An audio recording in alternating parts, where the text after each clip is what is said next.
Abra sua Bíblia, por favor, na carta de Paulo aos Efésios, Efésios capítulo 4, e nós vamos ler a partir do versículo 14. Vamos ler muito a Bíblia hoje, tá? Exatamente para compensar quem não leu durante a semana. Efésios capítulo 4, a partir do versículo 14. Diz assim a palavra de Deus. Efésios capítulo 4, versículo 14.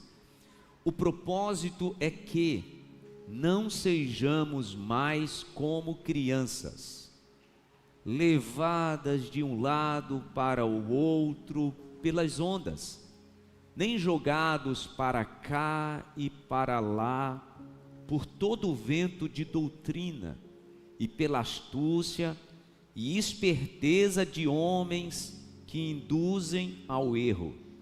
Antes, seguindo a verdade em amor, cresçamos em tudo naquele que é a cabeça, Cristo.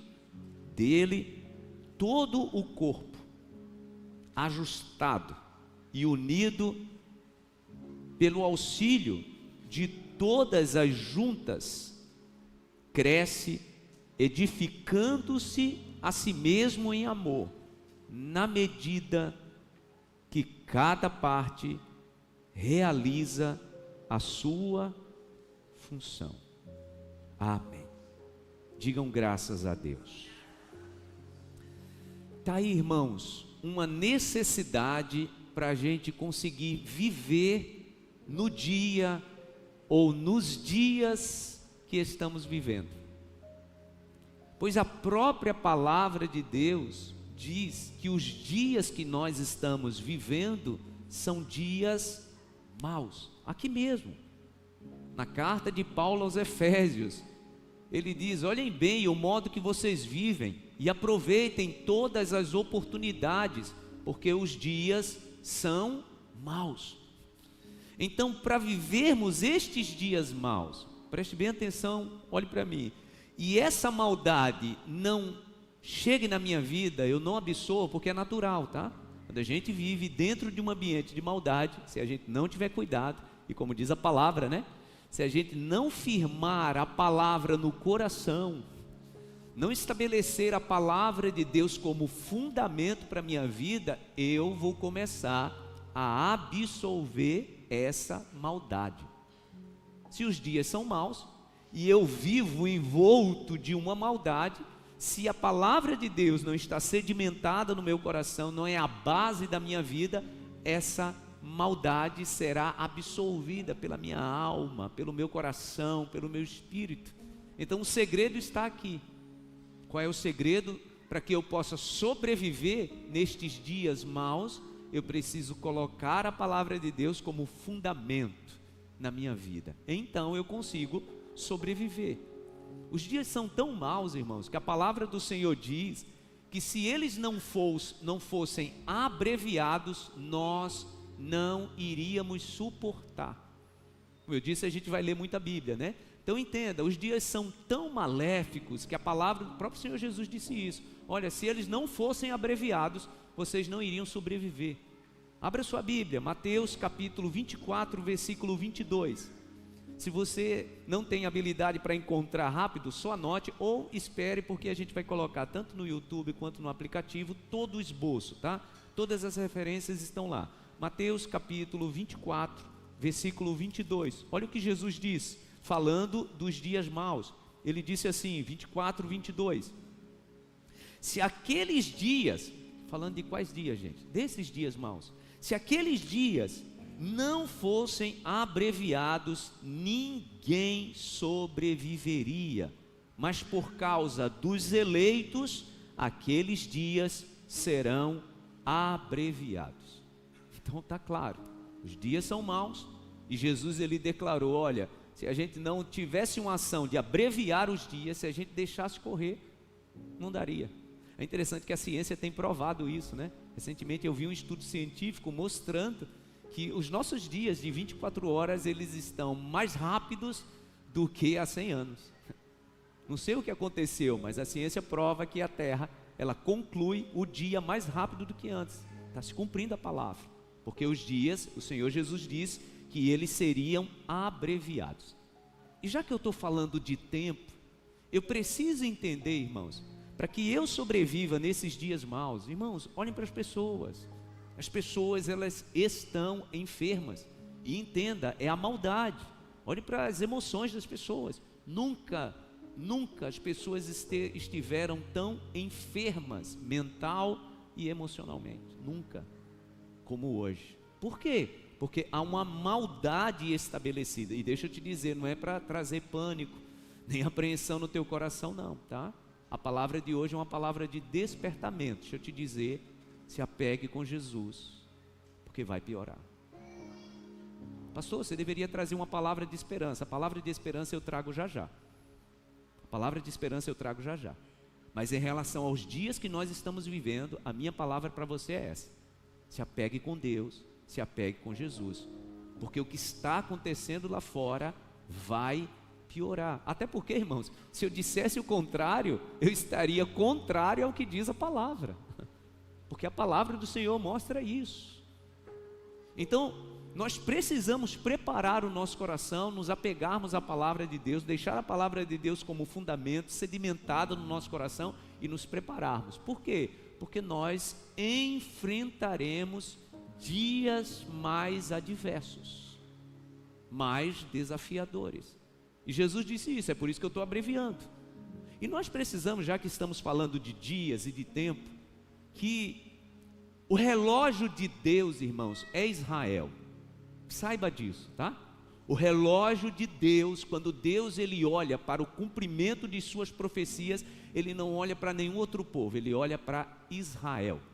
É tanto que não sei se você sabe, mas o símbolo de Israel, apesar de a gente conhecer a bandeira, o símbolo de Israel não é aquela estrela que é conhecida como estrela de Davi, tá? Esse é um símbolo mais recente. O símbolo de Israel é a figueira. Você sabia disso? É tanto que, de forma muito simbólica, quando se apresenta a nação de Israel, é apresentada pela figueira, a planta, né, que produz o figo. E olha o que Jesus diz em Lucas capítulo 21, versículo 28. Vamos ler a palavra. Lucas capítulo 21, versículo 28. Jesus, o próprio Senhor Jesus, ele disse assim, Lucas capítulo 21, nós vamos ler do versículo 28 ao versículo 30. Diz assim: quando começarem a acontecer estas coisas, levantem e ergam a cabeça, porque está próxima a redenção de vocês. E lhes contou esta parábola: observem a figueira.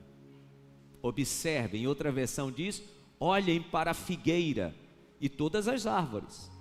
Quando elas brotam, vocês mesmos percebem e sabem que o verão está próximo. Assim também, quando virem estas coisas acontecendo, saibam que o reino de Deus está próximo. Ou seja, cumprimento das profecias. Então precisamos entender que o tempo, o relógio de Deus, ele vai em compasso com o que acontece em Israel. Alguns teólogos falam que 1948 foi, para o cumprimento das profecias, um momento simbólico, porque aponta para esse momento da figueira que voltou a florescer. E o Senhor Jesus disse: olhe para a figueira, quando ela começa a mudar as folhas, então está próximo do fim. E nós precisamos estar vigilantes. Precisamos estar olhando para Jesus e precisamos estar vigilantes. Por quê, gente? Porque a palavra diz que o cumprimento de todas as coisas, quando todas as profecias começarem a se cumprir, será uma surpresa muito grande para muitas pessoas. Olha o que Jesus disse, volte-se para Mateus 24, a gente vai ler muito Mateus capítulo 24, porque é conhecido como o sermão escatológico, né? Mateus capítulo 24 é conhecido como o sermão escatológico. Mateus capítulo 24. Olha o que diz a palavra no versículo 36. diz assim: quanto ao dia, falando sobre o dia da volta do Senhor, né? O dia onde acontecerá a nossa redenção, que ele diz, né? Olha, a redenção de vocês está próximo. Quanto ao dia e a hora, ninguém sabe, nem os anjos dos céus, nem o Filho, senão somente o Pai. Aí o Senhor agora dá uma dica de quando isso pode estar próximo de acontecer, né? Como foi nos dias de Noé, assim também será a vinda do Filho do Homem. Pois nos dias anteriores ao dilúvio, o povo vivia comendo, bebendo, casando-se e dando-se em casamento até o dia em que Noé entrou na arca. E eles nada perceberam. Por quê? Porque estavam distraídos, né? E eles nada perceberam até que veio o dilúvio e os levou a todos. Assim acontecerá na vida do Filho do Homem.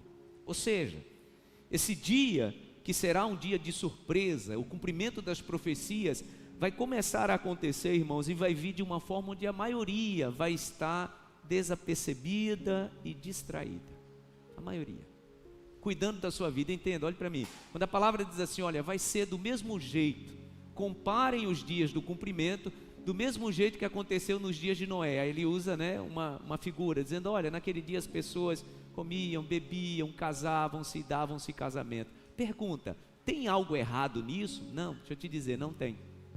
Só que Jesus está falando sobre como a gente vive de forma distraída a nossa vida, sem nos atentarmos para os sinais, para o cumprimento. E enquanto isso, nós somos engolidos por estes dias maus. Esse é o perigo, né?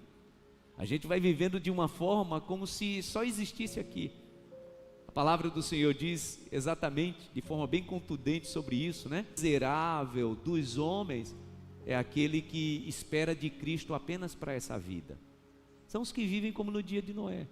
Você sabia que tem gente procurando Jesus apenas para Jesus abençoar seu casamento, seus filhos, sua família, curar sua enfermidade? São as pessoas que esperam de Jesus apenas para essa vida.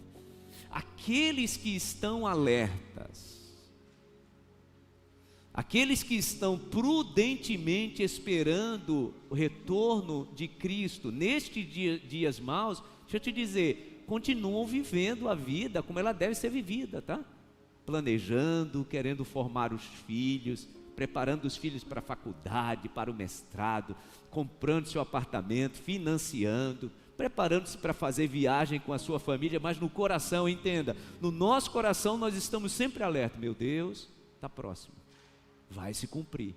Porque, meu irmão, quem vive distraído, como o Senhor Jesus disse, né, como nos dias de Noé, essas pessoas, elas não conseguem ter o coração preso nem às promessas, nem ao cumprimento das profecias. E o que acontece naturalmente? Os dias maus então vão engolir. Por isso que a palavra diz que a maioria vive sem esperança. E qual é a palavra-chave aí para a gente viver nesses dias maus?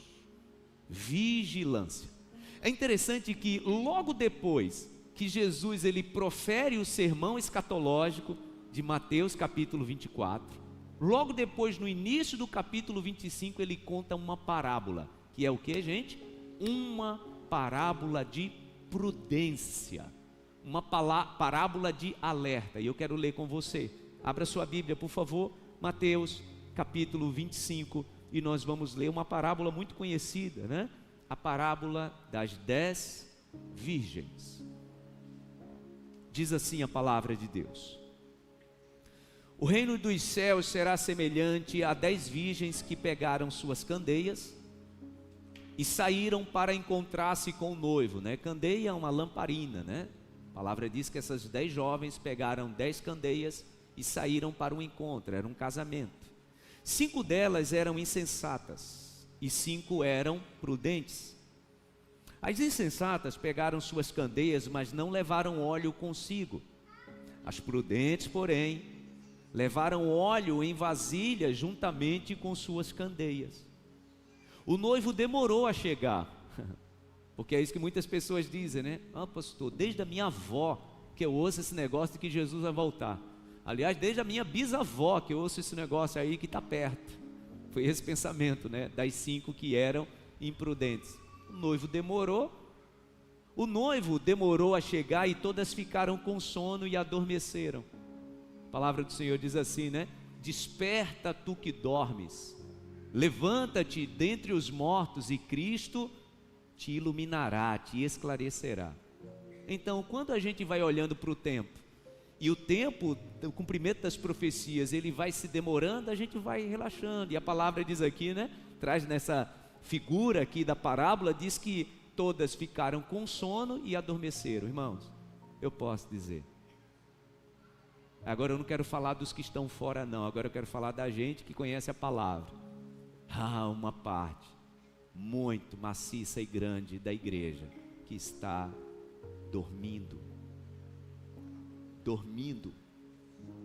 num sono espiritual indolente, porque parece que não vai se cumprir, porque parece que as profecias elas não vão se estabelecer.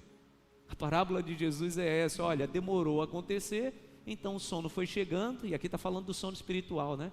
O mesmo sono, olhe para mim, o mesmo sono citado em 1 Coríntios capítulo 11, a partir do versículo 23, tá? Quando Jesus ele diz, olha, no momento da Santa Ceia, antes de vocês participarem desse momento santo, que vocês se examinem a si mesmos, façam sua autoanálise. Vocês estão prontos para participarem de um momento tão sublime? Aí qual é a consequência daqueles que não se autoexaminam? O apóstolo Paulo diz, por causa disso, muitos estão fracos, doentes, e muitos já o que, gente? Dormiram. O tempo vai passando e vem uma letargia espiritual.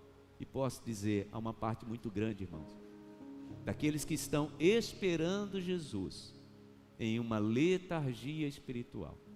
Vamos continuar lendo? O noivo demorou a chegar e todas ficaram com sono e adormeceram. À meia-noite, ouviu-se um grito, o noivo se aproxima, saiam para encontrá-lo. Então todas as virgens acordaram e prepararam suas candeias. As insensatas disseram às prudentes, dê-nos um pouco do seu óleo, pois as nossas candeias estão se apagando. Elas responderam, não, pois pode ser que não haja o suficiente para nós e para vocês. Vão comprar óleo para vocês. E saindo elas para comprar o óleo, chegou o noivo, as virgens que estavam preparadas entraram com ele para o banquete nupcial, e a porta foi fechada. Mais tarde vieram também as outras e disseram, Senhor, Senhor, abra a porta para nós. Mas ele respondeu, a verdade é que não as conheço, portanto, vigiem, porque vocês não sabem o dia nem a hora. Digam graças a Deus. Que Deus tenha misericórdia de nós, e que esta manhã e essa ministração seja para todos nós um momento de despertamento. Repito, irmãos, aqueles que estão esperando Jesus, nós podemos continuar vivendo a vida com intensidade. Você está planejando já fazer o seu mestrado? Faça. Sabe por que eu estou dizendo isso? Porque houve um tempo, tá, gente, de ignorância no meio cristão, em que as pessoas diziam que estavam esperando Jesus e não iam fazer mais nada. Não vou estudar não, que Jesus vai voltar. Eu não vou nem me preparar, nem quero me preparar para um emprego melhor, porque Jesus já volta. Entenda, o Senhor quer que a gente viva. O Senhor quer que a gente viva, o Senhor quer que a gente se planeje, o Senhor quer que a gente prepare os nossos filhos, né? Como diz a palavra de Deus no Salmo 127, lançando-os como flecha, né? Na mão do valente. O Senhor quer tudo isso, mas o nosso coração precisa estar vigilante. Por quê? Porque é algo real. Então entenda, tá, gente?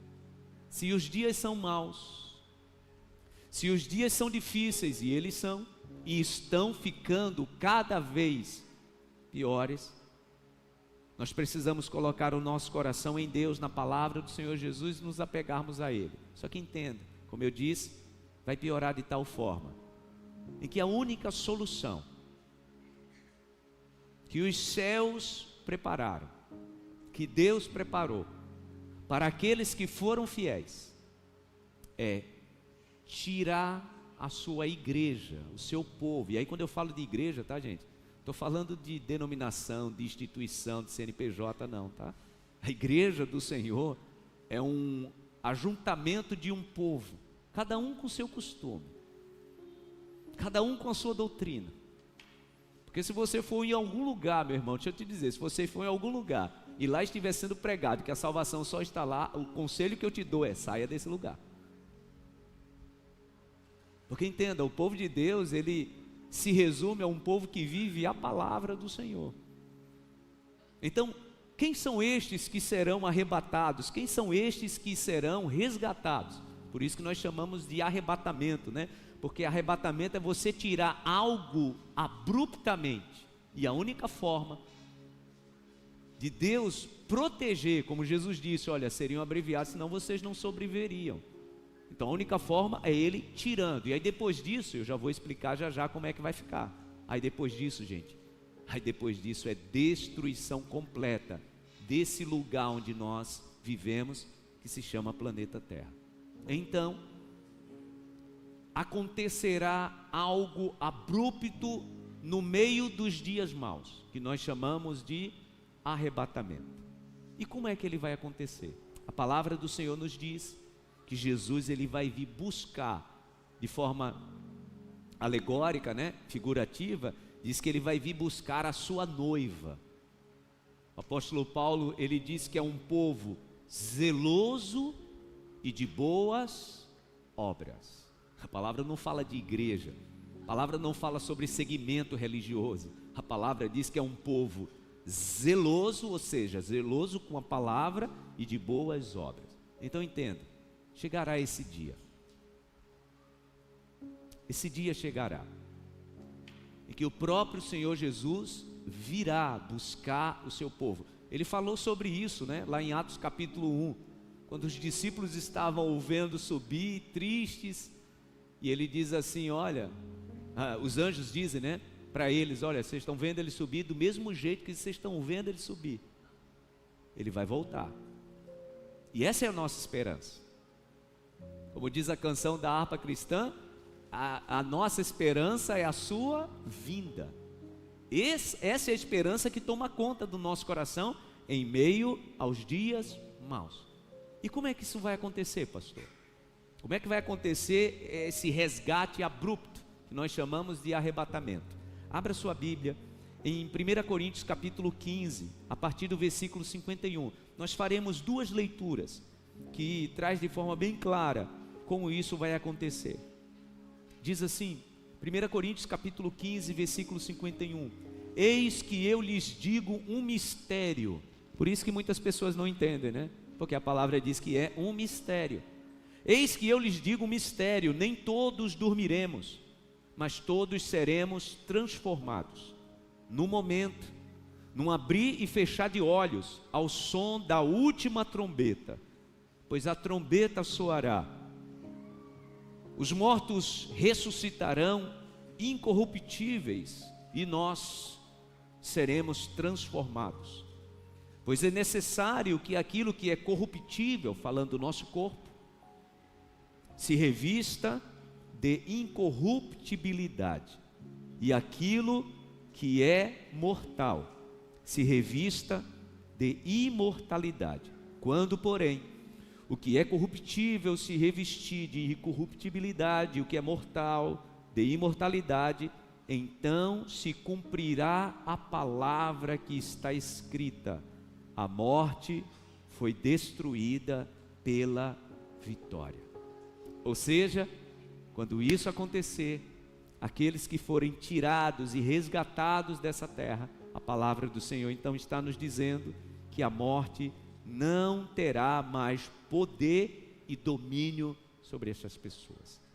O apóstolo Paulo também, na primeira carta aos Tessalonicenses, e eu convido você para a gente ler, 1 Tessalonicenses capítulo 4, a partir do versículo 15, nos diz assim, também falando como acontecerá, né? Diz assim: se cremos que Jesus morreu e ressurgiu, cremos também que Deus trará mediante Jesus e juntamente com ele aqueles que nele dormiram. Percebe? Então aqueles que já morreram, a palavra diz que no momento do arrebatamento vem com Jesus, para resgatar os que estiverem vivos. Dizemos a vocês pela palavra do Senhor, que nós, os que estivermos vivos, os que ficarmos até a vinda do Senhor, certamente não precederemos os que dormem, pois, dada a ordem, com a voz do arcanjo e o ressoar da trombeta de Deus, o próprio Senhor Jesus descerá do céu, e os mortos em Cristo ressuscitarão primeiro.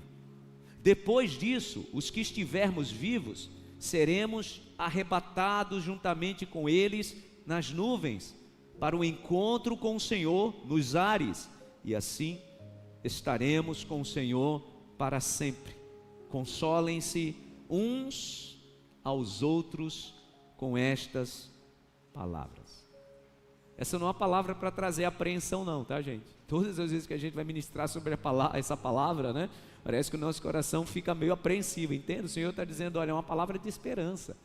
Então, consolem-se uns aos outros. Diga para a pessoa do seu lado, está tudo bem.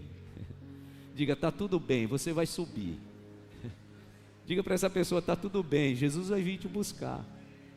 Quem tem essa esperança no coração? Você pode aplaudir ao Senhor por isso? Está tudo bem.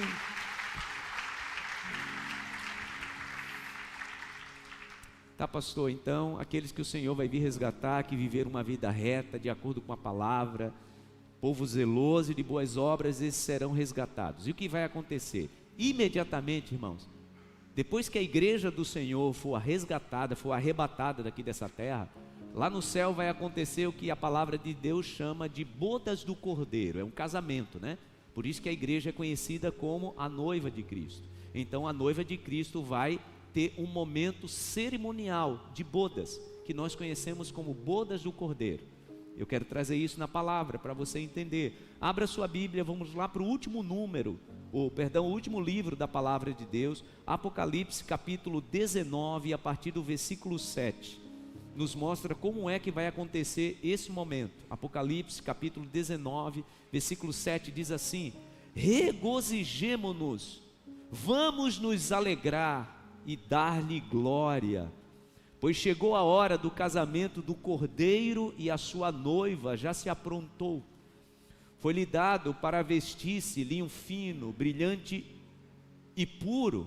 O linho são os atos justos dos santos, ou seja, está dizendo que as vestes desse momento emblemático e simbólico, as vestes puras foram os nossos atos. Oh, irmãos, entende como nós precisamos buscar ter uma vida reta e santa?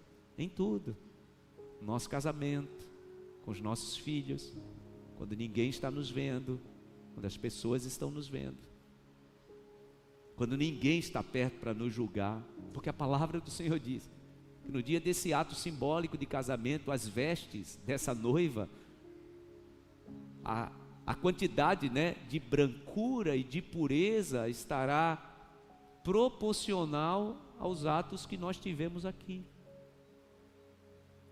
É tão claro isso, né? As vestes, o linho puro e brilhante são os atos justos dos santos.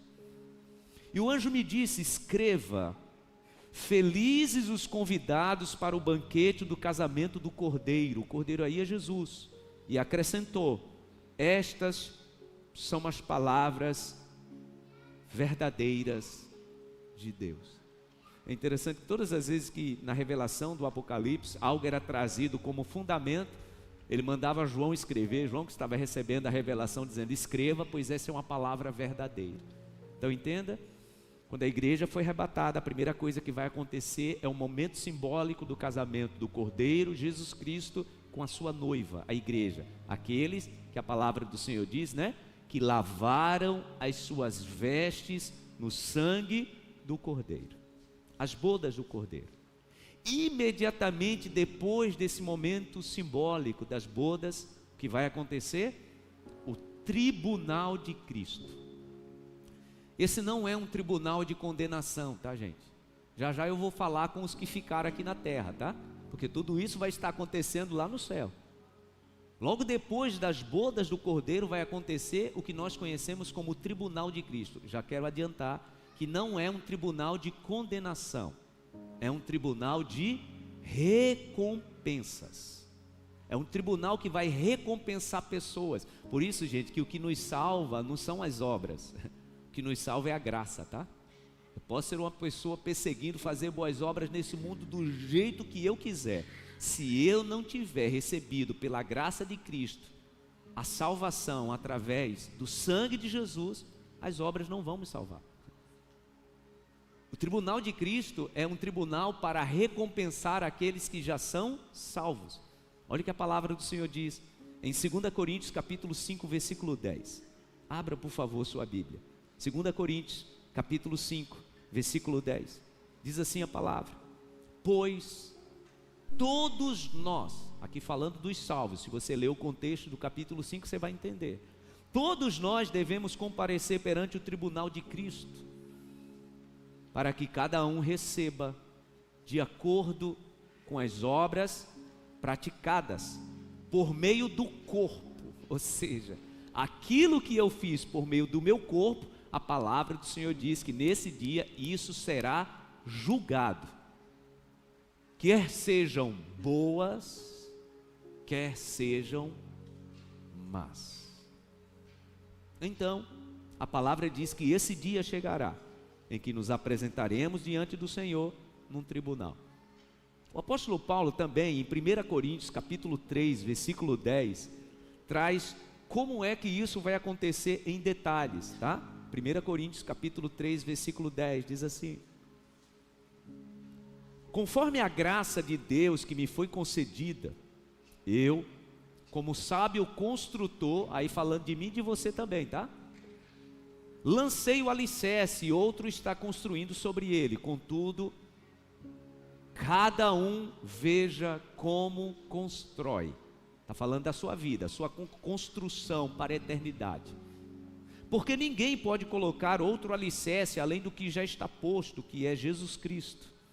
Se alguém constrói sobre esse alicerce, usando ouro, prata, pedras preciosas, madeira, feno ou palha, sua obra será mostrada, porque o dia, perceba que o dia aí está em letra maiúscula, né? O dia, aquele grande dia, o dia do tribunal, o dia atrará a luz.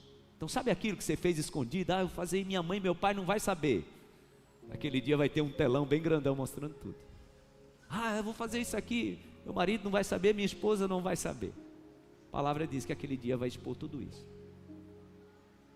A palavra de Deus está dizendo: o dia atrará a luz, pois será revelada pelo fogo, que provará a qualidade da obra de cada um. Vai ser nesse dia do tribunal, tá?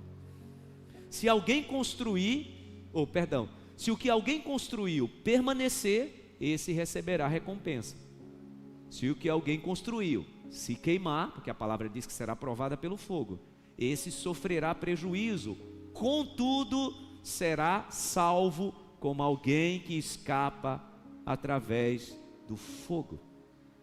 Vocês não sabem que são santuário de Deus, falando de construção, né? E que o Espírito de Deus habita em vocês? Se alguém destruir o santuário de Deus, Deus o destruirá, pois o santuário de Deus, que são vocês, é sagrado. A palavra do Senhor está dizendo que aquilo que nós fazemos com o nosso corpo, aquilo que nós fazemos com o presente que o Senhor nos deu, isso será naquele dia pedido conta. Olha que interessante, como eu disse, o tribunal de Cristo não é um tribunal de condenação, mas um tribunal de recompensa. Então a pessoa já vai estar lá, salva pela graça de Cristo, né? Nós que somos falhos, imperfeitos, pecadores, recebemos o sangue de Jesus, fomos regenerados e fomos salvos. Aí a gente vai estar no dia do tribunal. O Senhor vai dizer: olha, vocês foram salvos não por suas obras, mas agora eu vou julgar as suas obras. Se as suas obras, no que você fez no seu corpo, for de ouro, de prata, de pedra preciosa, isso vai resistir ao fogo e você então será recompensado. É o que a palavra chama de quê, gente? De galardão. Galardão é a recompensa pelo que eu fiz. Não é salvação, aqui é momento de galardão. Então será recompensado. Se o que eu fiz foi vergonhoso, ninguém ficou sabendo, mas está escrito no livro, isso será julgado naquele grande dia que é chamado de o tribunal. Todos que participarem do tribunal de Cristo serão salvos, mas serão recompensados ou não. Vamos fechar esse parêntese aqui? Tudo isso vai estar acontecendo com aqueles que foram resgatados, aqueles que morreram com Cristo e já estão com o Senhor, aqueles que não morreram em Cristo, aqueles que não viveram uma vida de acordo com o que a palavra de Deus nos ensina. Estou falando de religião não, tá, gente? Nem de igreja. Estou falando sobre uma vida de acordo com o que a palavra de Deus ensina. Esses que morreram vão estar esperando agora o juízo final. E aqueles que ficaram aqui? Então, irmãos, assim que a igreja for arrebatada, assim que acontecer esse resgate, começa então o que a palavra do Senhor chama de grande tribulação. Esse período não há um consenso entre os teólogos para dizer assim, olha, vai ser nesse momento. E também há um entendimento que esse momento de tribulação é um momento de 7 anos. Nós entendemos pelo que diz a palavra de Deus no livro do profeta Daniel, na carta da revelação do Apocalipse, que é um período de 7 anos dividido ao meio. Então, conhecido como os primeiros 3 anos e meio de um momento de tribulação. E aí depois, nos 3 anos e meio seguintes, é conhecido como a grande tribulação. Nesse período integral dos 7 anos, a palavra nos mostra que é aí que vai ser apresentado o que nós conhecemos como o anticristo, né? É aquele que vai vir se apresentar como se fosse o Cristo, inclusive enganando a nação de Israel, porque eu acho que você sabe que Israel ainda está esperando o Messias, né? Então, nesse momento, quando esse ato acontecer, a igreja já não está mais aqui, Israel ainda está esperando o Messias, eles não acreditam naquilo que a gente acredita.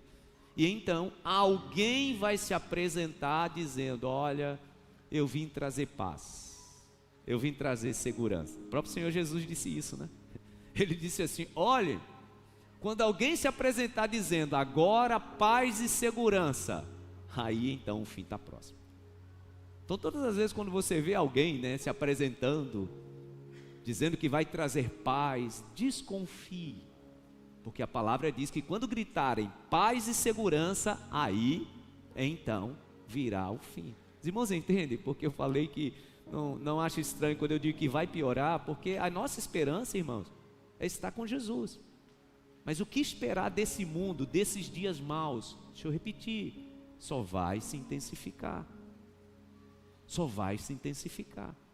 Então vamos lá, a grande tribulação ela vai acontecer dessa forma.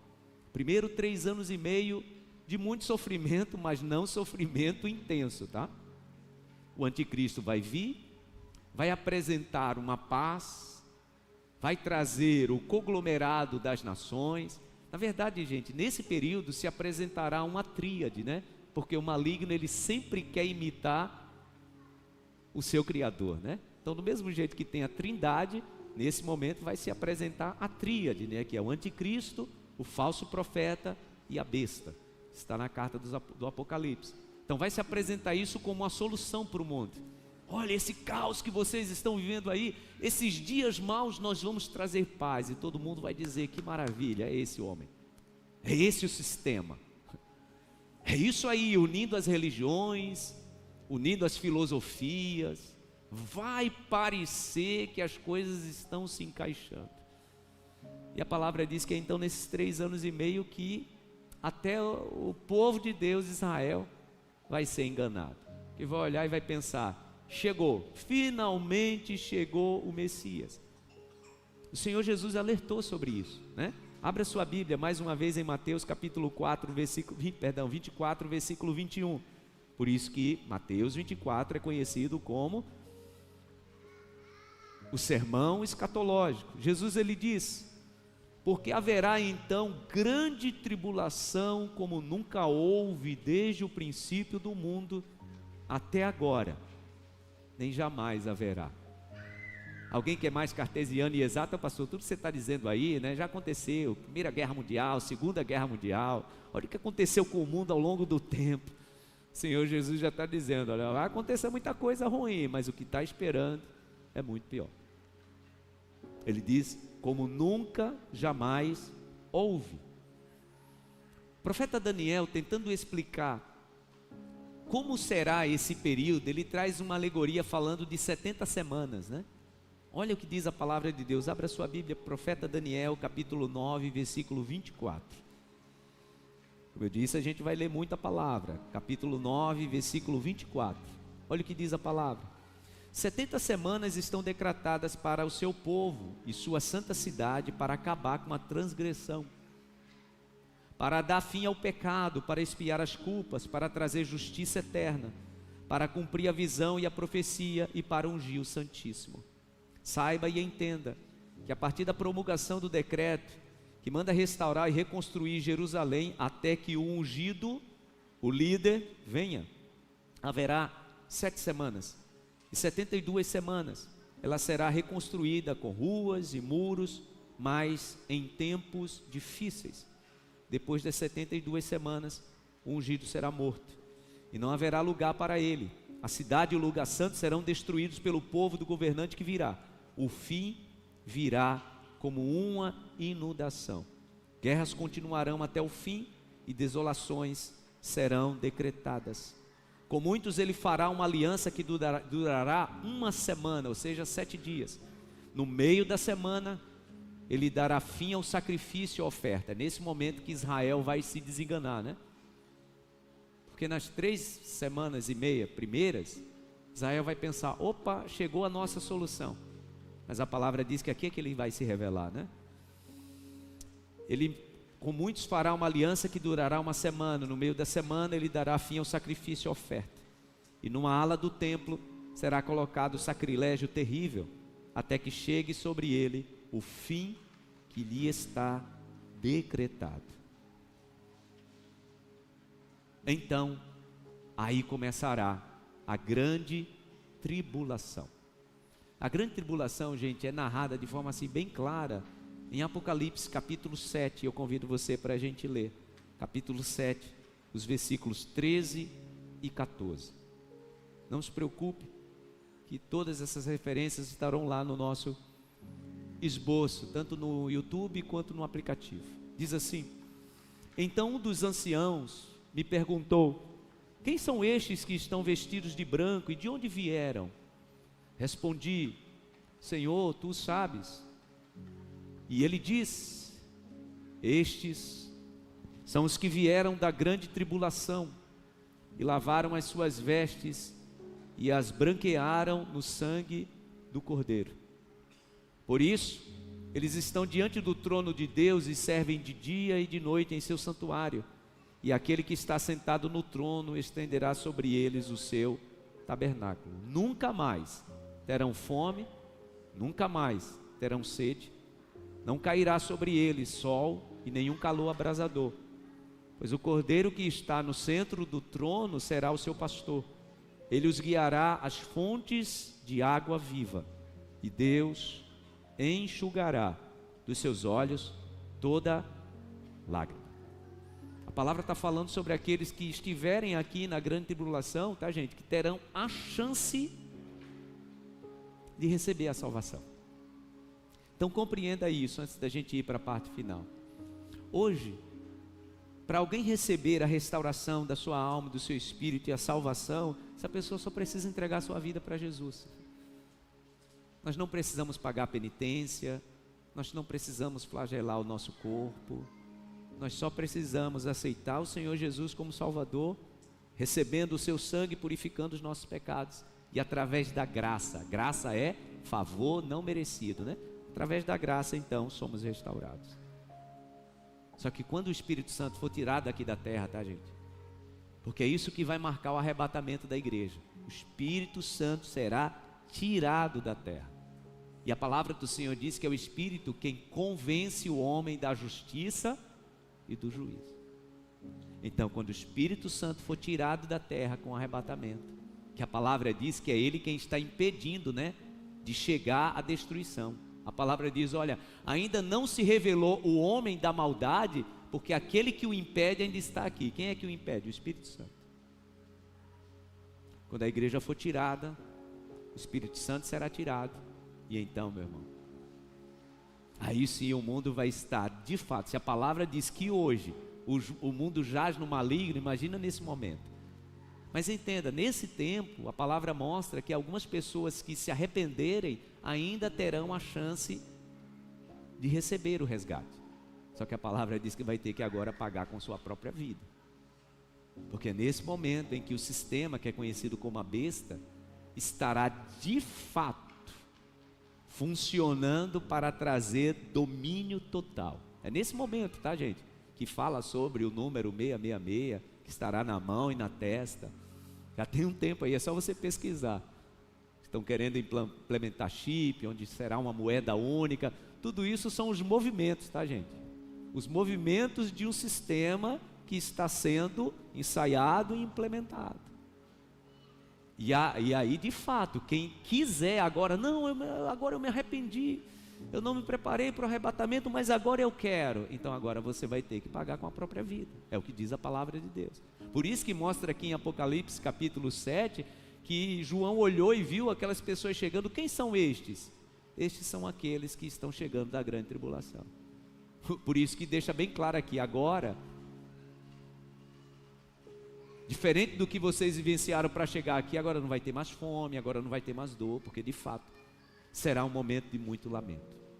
Vamos terminar.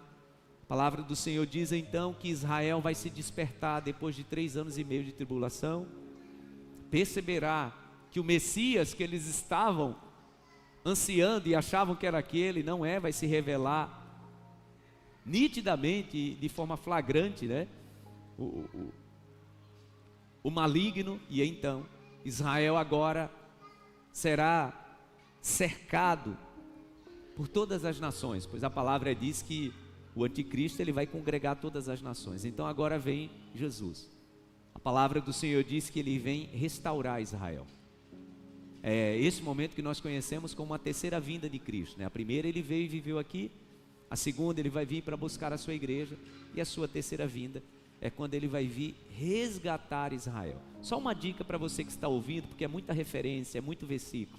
Se você quiser estudar, irmãos, o assunto dos últimos tempos, que nós chamamos de escatologia, você precisa pelo menos ler esses livros, tá?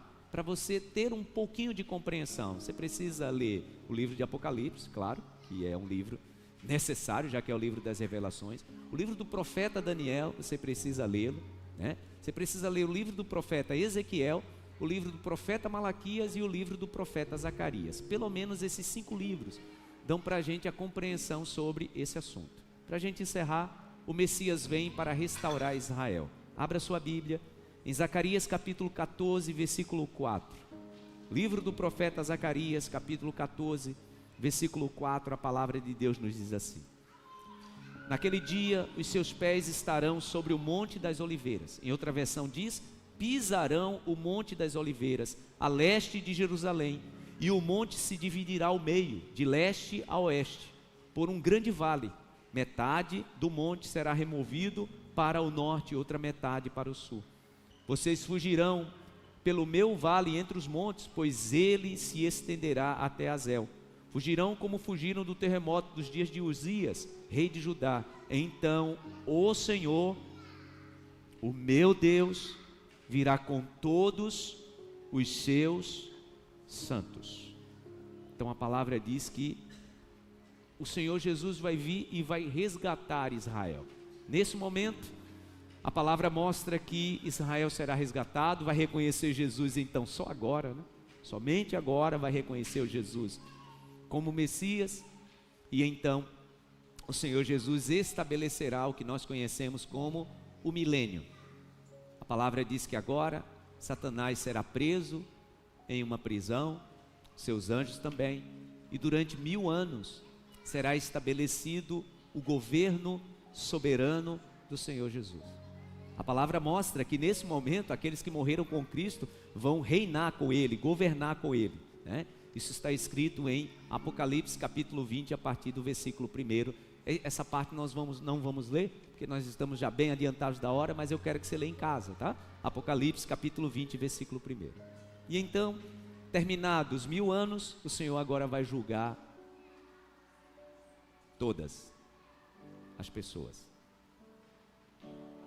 Todos os seres humanos, de todas as eras, de todas as épocas, de todos os tempos. Apocalipse capítulo 20, versículo 10, mostra o momento em que Satanás será julgado. E porque o orgulho entrou no seu coração, ele não tem mais jeito, né? Capítulo 20, versículo 10, o diabo que as enganava foi lançado no lago de fogo que arde com enxofre, onde já havia sido lançado a besta e o falso profeta. Lembra que eu falei que é uma tríade? Eles serão atormentados dia e noite, para todo o sempre. E então, agora, a palavra do Senhor diz que todos estarão diante do trono branco. Versículo 11.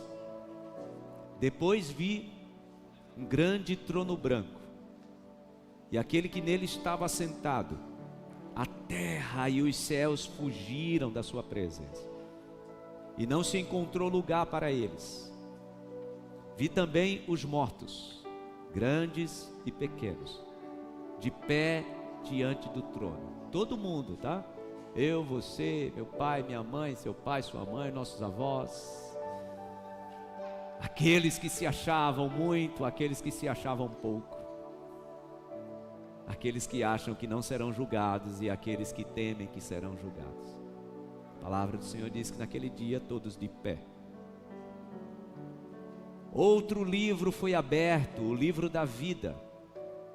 Os mortos foram julgados de acordo com o que tinham feito, segundo o que estava registrado nos livros. Ou seja, naquele grande dia, tudo será exposto.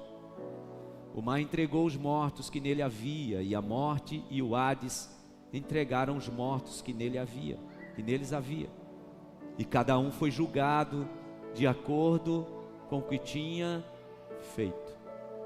Então a morte e o Hades foram lançados no lago de fogo. O lago de fogo é a segunda morte. Se o nome de alguém não foi encontrado no livro da vida, este foi lançado no lago de fogo. O cumprimento das profecias está exatamente findando neste momento. Só que no capítulo 20, você precisa entender, irmãos, que a Bíblia ela não é cronológica, tá? Não tente ler a Bíblia de Gênesis até Apocalipse, que isso vai confundir sua mente. Existem planos de leitura para você tentar entender a Bíblia um pouco de forma cronológica. Então as narrativas da Bíblia não seguem uma linha cronológica de tempo, né? Começo, meio e fim. Mas quando a gente vai lendo, a gente vai vendo que há uma conexão, né? No capítulo 20, e essa é a antepenúltima leitura que faremos, no versículo 11 de Apocalipse, a palavra do Senhor nos diz assim. Capítulo 20, versículo 11. Perdão, capítulo 22. Capítulo 22, a partir do versículo 10. Olha o que diz a palavra.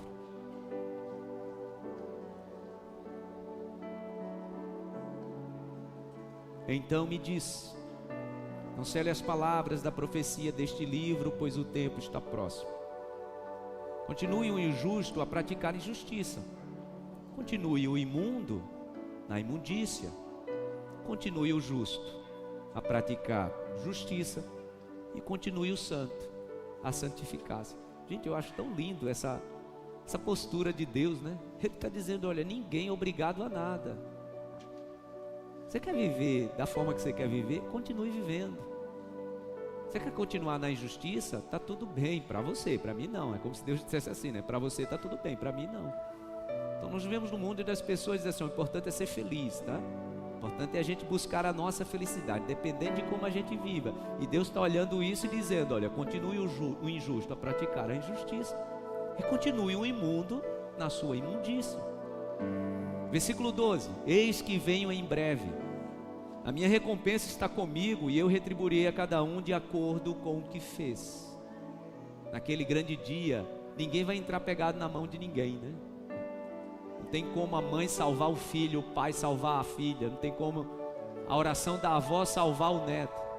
A palavra do Senhor diz que nós seremos julgados de acordo com o que fizemos.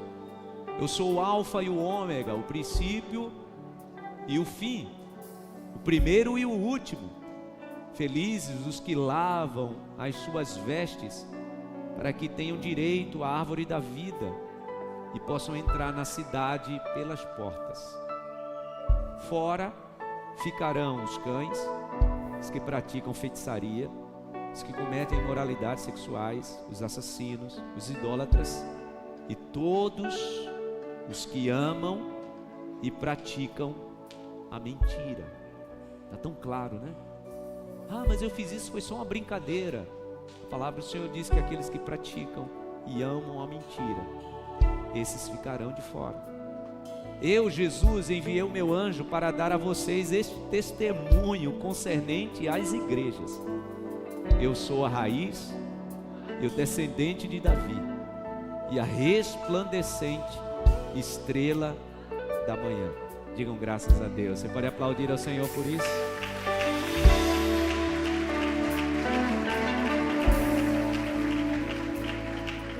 Então, depois que houver esse julgamento, Mateus capítulo 24 mostra isso, né? Diz que ele colocará alguns à sua direita, outros à sua esquerda, e aqueles que estiverem à sua direita, ele vai dizer: venham benditos do meu Pai, possuir por herança o reino que lhes está preparado desde a fundação do mundo. Porque um dia eu tive fome, vocês me deram de comer, eu tive sede, vocês me deram de beber, eu estive nu, vocês foram lá e me vestiram, eu estive preso, vocês me visitaram, eu estive doente e vocês foram lá me visitar também. E estes perguntarão: Senhor, quando foi que isso aconteceu? Quando foi que a gente te viu nu, que a gente te viu com fome, enfermo, preso, e a gente foi lá e te assistiu? E ele diz: olha, quando vocês fizeram qualquer coisa dessas aí, com um dos meus pequeninos, mais pequeninos irmãos, vocês estavam fazendo a mim. E aqueles que estiverem à sua esquerda, então será dito: afastem-se de mim, malditos, para o fogo eterno, preparado para o diabo e seus anjos. E ele repete: porque um dia eu tive fome, vocês não me deram de comer. Um dia eu tive sede, vocês não me deram de beber. Um dia eu estive nu, vocês nem me vestiram. Eu estava no hospital, vocês nem foram me visitar. Eu estava preso, vocês não foram lá me ver. E vou repetir a mesma pergunta: quando é que a gente te viu assim e a gente não te assistiu? E o grande rei dirá: quando vocês deixaram de fazer isso com um dos meus mais pequeninos irmãos, vocês estavam deixando de fazer a mim. Depois disso, irmãos, então será a plena felicidade. Apocalipse capítulo 22, e é a última leitura agora que a gente vai fazer, nos descreve isso. Olha o que diz: como será esse momento eterno? Agora é de eternidade, a eternidade não conta mais tempo, não tem mais sol, não tem mais lua, não tem mais estações. Então o anjo me mostrou o rio da água da vida, que claro como cristal fluía do trono de Deus e do Cordeiro. No meio da rua principal da cidade, de cada lado do rio, estava a árvore da vida, que dá 12 colheitas, dando fruto todos os meses. Isso pra gente, na contagem da gente. Quem está falando é João, né? E João estava submetido à lei do tempo. Lá não tem mais tempo, tá? Colheita dando fruto todos os meses. As colheitas da árvore servem para a cura das nações.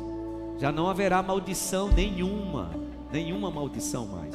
O trono de Deus e do Cordeiro estará na cidade, e os seus servos o servirão. Eles verão a sua face. Sabe Moisés que não pôde ver a face do Senhor, suas costas? A palavra diz que agora sim, veremos a sua face, e o seu nome estará em suas testas. Não haverá mais noite. Eles não precisarão da luz de candeia, nem da luz do sol, pois o Senhor Deus os iluminará, e eles reinarão para todo sempre. O anjo me disse: estas palavras são dignas de confiança e verdadeira. O Senhor, o Deus dos espíritos dos profetas, enviou o seu anjo para mostrar aos seus servos as coisas que em breve hão de acontecer. Eis que venho em breve. Feliz aquele que guarda as palavras da profecia deste livro. Versículo 16 para encerrar. Eu, Jesus, enviei o meu anjo para dar a vocês este testemunho concernente às igrejas. Eu sou a raiz e o descendente de Davi, e a resplandecente estrela da manhã. O Espírito e a noiva dizem: vem. E todo aquele que ouvir, diga: vem. Quem tiver sede, venha. E quem quiser, beba de graça da água da vida. Declaro a todos os que ouvem as palavras da profecia deste livro: se alguém lhes acrescentar algo, Deus lhes acrescentará as pragas descritas neste livro. Se alguém tirar alguma palavra deste livro da profecia, Deus tirará dele a sua parte na árvore da vida e da cidade santa, que são descritas neste livro. Aquele que dá testemunho destas coisas diz: sim, venho em breve. Amém. Vem, Senhor Jesus. A graça do Senhor Jesus seja com todos. Amém. Pode aplaudir ao Senhor bem forte. Fique em pé no seu lugar, no nome de Jesus.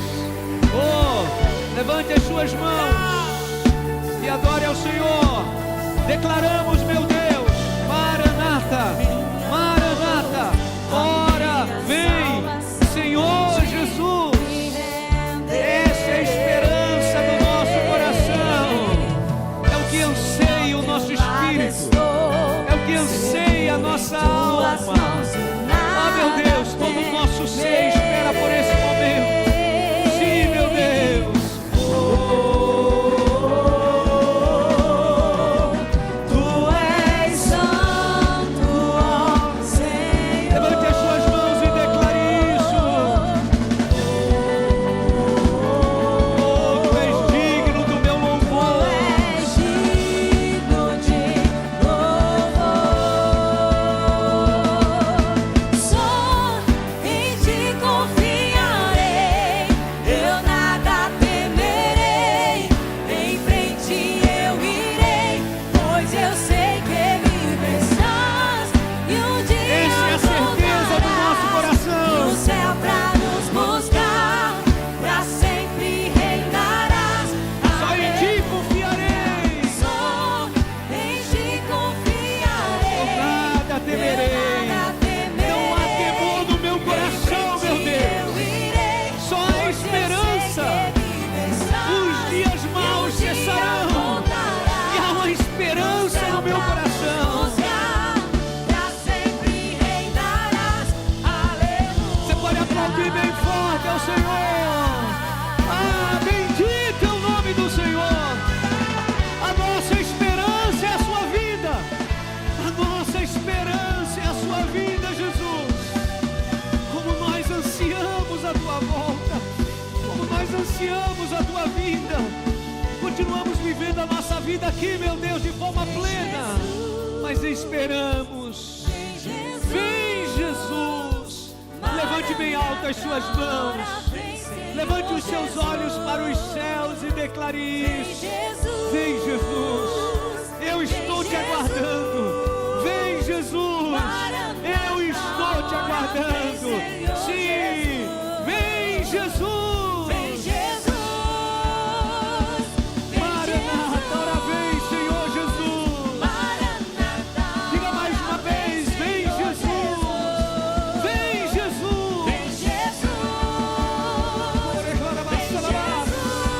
Nós te aguardamos. Vem, Jesus. Diga mais uma vez: vem, Jesus.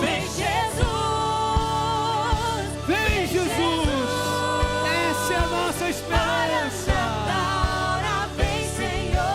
Só em ti, somente em ti.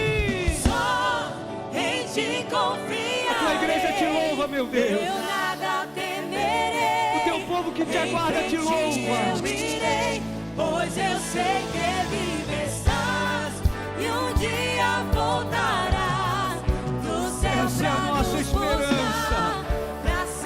Levante bem alto as suas mãos mais uma vez, declare: só em ti confiarei, eu nada temerei, em frente nosso coração te anseia, pois eu sei que vive estás, nosso coração te e um anseia, dia Jesus. voltarás do céu pra nos buscar, pra sempre reinarás. Aleluia. Aplauda bem forte ao Senhor. Bendito é o nome do Senhor. Console essa pessoa que está perto de você. Abençoe e diga: nós estamos nos preparando. Diga: nós estamos nos preparando. Nós estamos nos preparando. Oh, bendita esperança. Bendita esperança. Nós estamos nos preparando. Essa é a nossa esperança. Os dias maus cessarão. No nosso coração, irmãos, isso tem que estar forte. Os dias maus cessarão. Não esperamos de Cristo apenas para essa vida. Você pode dizer amém? Aplauda ao Senhor mais uma vez. Graças a Deus. Sente-se no seu lugar. Graças a Deus. Hoje é um dia muito especial. Nós já estamos encerrando, mas hoje é um dia muito especial para a nossa nação. Nós estamos hoje celebrando, né, a independência do nosso país, e eu creio que nós precisamos orar pela nossa pátria, pelos nossos governantes, pelo nosso presidente, governador, prefeito, vereador, deputados, senadores. É obrigação da igreja, irmãos. O Senhor Jesus ordenou que fizesse isso. O apóstolo Paulo, orientando Timóteo, ele disse: façam isso, ore pelas autoridades constituídas, e é isso que nós faremos. No nome de Jesus, antes da gente fazer isso, que é um ato, sim, de fé, orar pela nossa nação, pelos nossos governantes, eu quero, já está aqui o nosso coral, celebrando esse dia, né, louvando ao Senhor pela nossa nação, por vivermos em um país, graças a Deus, livre, com seus problemas, com suas adversidades, como toda nação vive, mas com a nossa esperança no Senhor Jesus, tá? Não nas pessoas, nossa esperança no Senhor Jesus. E eu quero convidar você para a gente celebrar ao Senhor por esse dia tão especial. Você pode aplaudir ao Senhor por isso? Graças a Deus.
Senhor, vem forte.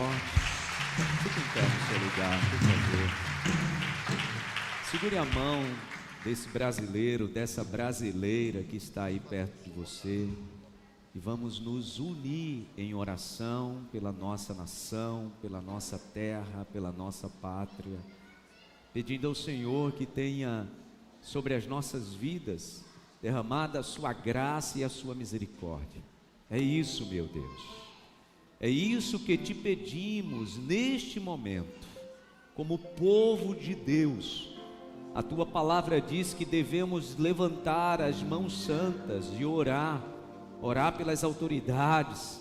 A tua palavra mostra que o povo de Israel, estando, meu Deus, numa nação que escravizava o teu povo, o Senhor manda esse povo orar por aquela nação, dizendo que a prosperidade desse povo dependia da prosperidade daquela nação. Ah, meu Deus, isso é tão risível, de que precisamos orar pela prosperidade da nossa nação, porque a nossa prosperidade enquanto indivíduo depende dessa prosperidade. Por isso oramos, meu Deus, pela nossa pátria, oramos pelos nossos governantes, declaramos a tua bênção, meu Deus, sobre o nosso presidente, sobre o nosso governador, sobre a nossa prefeita. Declaramos a tua bênção sobre os vereadores, sobre deputados estaduais. Declaramos a tua bênção sobre deputados federais, senadores. Meu Deus, abençoe esse povo. Coloque juízo na mente desse povo, meu Deus, porque as leis definem a prosperidade ou não de uma nação. A forma que esse povo gere o nosso dinheiro, o dinheiro dos nossos impostos, e disso, meu Deus, depende a prosperidade ou não de uma nação. Por isso te pedimos, tenha misericórdia.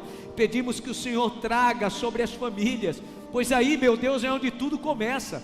A família, onde tem um brasileiro, uma brasileira, aí é onde tudo começa. Que o Senhor abençoe o pai, a mãe, os filhos.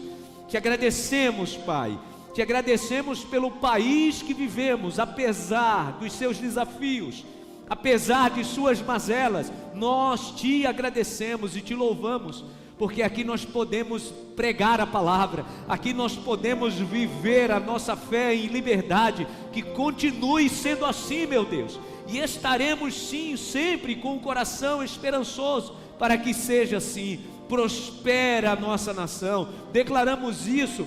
Prospere cada família, prospere cada casa, prospere cada pai, cada mãe, prospere os filhos, prospere, meu Deus, as pessoas que fazem a riqueza do país acontecer. No nome de Jesus, nós repreendemos todo espírito de miséria da nossa nação, todo espírito de corrupção, tudo aquilo, meu Deus, que impede o crescimento e a prosperidade da nossa nação. Neste dia, 7 de setembro, o dia que celebramos a independência do nosso país, nós declaramos que venha sobre a vida do povo brasileiro a bênção do Senhor. A tua palavra nos diz: feliz é a nação cujo Deus é o Senhor.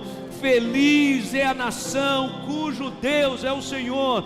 Feliz é a nação cujo Deus é o Senhor. Nós declaramos que tu és Senhor das nossas vidas. Nós declaramos que tu és Senhor da nossa nação, e que venha sobre nós a tua graça, que venha sobre nós o teu reino, que venha sobre nós as bênçãos que estão reservadas para uma nação que teme ao Senhor. Te agradecemos, meu Deus, por este dia. Obrigado por esta manhã neste lugar. Obrigado, meu Deus, por esta manhã na tua casa. Obrigado pelas famílias aqui reunidas. Obrigado, meu Deus, pelas famílias que estão de casa acompanhando. Obrigado, meu Deus, por termos essa graça, essa oportunidade de estarmos reunidos juntos em uma só fé, juntos celebrando o santo e poderoso nome do Senhor Jesus. Nós te agradecemos por esse dia. Leva-nos em paz, leva cada família em paz e debaixo da tua bênção, meu Deus. no nome de Jesus.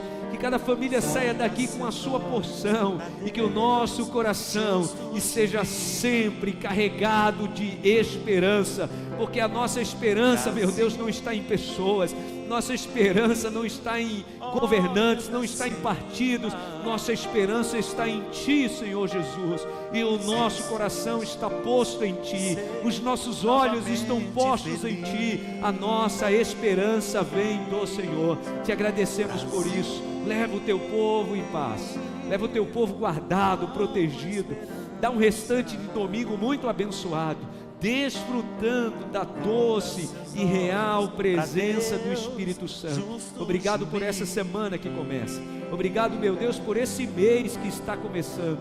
Continuemos desfrutando do Teu favor, da Tua graça e da plenitude do Espírito Santo em nossas vidas. Nós Te agradecemos. Que a graça do Senhor e Salvador Jesus Cristo, o amor de Deus, o nosso eterno Pai, a comunhão e a consolação do divino e eterno Espírito Santo esteja e permaneça sobre todos, hoje e para sempre. Amém e amém. Aplauda ao Senhor bem forte. Deus abençoe. Um ótimo restante de feriado, de domingo. Deus abençoe sua família. Paz, uma ótima semana. Olha pra cima.